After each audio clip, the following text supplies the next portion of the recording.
Donald ট্রাম্পকে হত্যার ষড়যন্ত্র করছে ইরান, এমন দাবি স্বয়ং মার্কিন প্রেসিডেন্টের।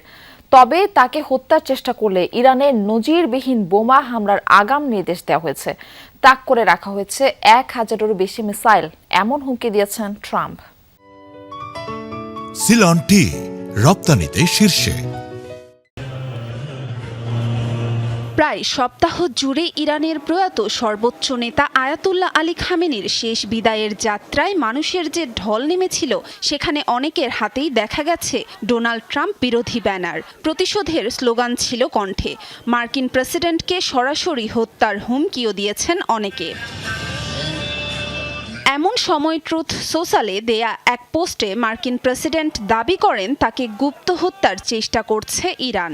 2020 সালে ইরানের শীর্ষ সামরিক কর্মকর্তা কাসেম সোলাইমানি নিহত হওয়ার পর থেকেই তাকে হত্যার ষড়যন্ত্র করে আসছে তেহরান, এমন দাবিও করেন তিনি। প্রাণনাশের হুমকির জেরে ট্রাম্প বলেন তাকে হত্যা করে ছাড় পাবে না তেহরান। জানান এমন কিছু হলে তেহরানকে বোমা হামলায় উড়িয়ে দেওয়ার আগাম নির্দেশ দিয়ে রেখেছেন তিনি। বারবার ট্রাম্পের এমন হুমকি ধামকির পোস্ট দেখে নেটিজেনদের অনেকেরই জিজ্ঞাসা, তবে কি ভয় পেয়ে গেছেন বিশ্বের অন্যতম পরাশক্তি যুক্তরাষ্ট্রের প্রেসিডেন্ট? আয়েশা রেজওয়ানা, যমুনা নিউজ।